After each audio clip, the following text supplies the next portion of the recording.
द्वारिका में रहकर कृष्ण ने सुखपूर्वक जीवन बिताया। यही रहकर उन्होंने हस्तिनापुर की राजनीति में अपनी गतिविधियां बढ़ाई और 8 स्त्रियों से विवाह कर एक नए कुल और साम्राज्य की स्थापना की। द्वारिका वैकुंठ के समान थी। कृष्ण की 8 पत्नियां थीं, रुक्मिणी, सत्यभामा, जाम्बूति, मित्रवंदा, सत्या, लक्ष्मणा, भद्रा और कालिंदी। इनसे उनका कई पुत्र और पुत्रियों की प्राप्ति हुई। इसके बाद कृष्ण ने भौमासुर नरकासुर द्वारा बंधक बनाई गई लगभग 16,000 स्त्रियों को मुक्त कराकर उन्हें द्वारिका में शरण दी। नरकासुर प्रागज्योतिषपुर का दैत्यराज था जिसने इंद्र को हराकर उनको उनकी नगरी से बाहर निकाल दिया था। नरकासुर के अत्याचार से देवतागण त्राही त्राही कर रहे थे। वह वरुण का छत्र, अदिति के कुंडल और देवताओं की मणि छीनकर त्रिलोक विजयी हो गया था। वह पृथ्वी की हजारों सुंदर कन्याओं का अपहरण कर उनको बंदी बनाकर उनका शोषण करता था।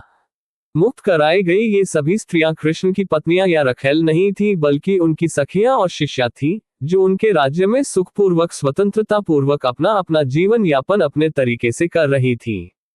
पांडवों से कृष्ण की मुलाकात। एक दिन पंचाल के राजा द्रुपद द्वारा द्रौपदी स्वयंवर का आयोजन किया गया। उस काल में पांडव के वनवास के 2 साल में से अज्ञातवास का 1 साल बीत चुका था। कृष्ण भी उस स्वयंवर में गए। वहां उनकी बुआ कुंती के लड़के पांडव भी मौजूद थे। यहीं से पांडवों के साथ कृष्ण की घनिष्ठता का आरंभ हुआ। पांडव अर्जुन ने मत्स्य भेद कर द्रौपदी को प्राप्त कर लिया और इस प्रकार अपनी धनुर्विद्या का कौशल अनेक देश के राजाओं के समक्ष प्रकट कर दिया। अर्जुन की इस कौशलता से श्री कृष्ण बहुत प्रसन्न हुए। वहीं उन्होंने पांडवों से मित्रता बढ़ाई और वनवास की समाप्ति के बाद वे पांडवों के साथ हस्तिनापुर पहुंचे। कुरुराज धृतराष्ट्र ने पांडवों को इंद्रप्रस्थ के आसपास का प्रदेश दे रखा था। पांडवों ने कृष्ण के द्वारका निर्माण संबंधी अनुभव का लाभ उठाया। उनकी सहायता से उन्होंने भी जंगल के एक भाग को साफ कराकर इंद्रप्रस्थ नगर को अच्छे और सुंदर ढंग से बसाया।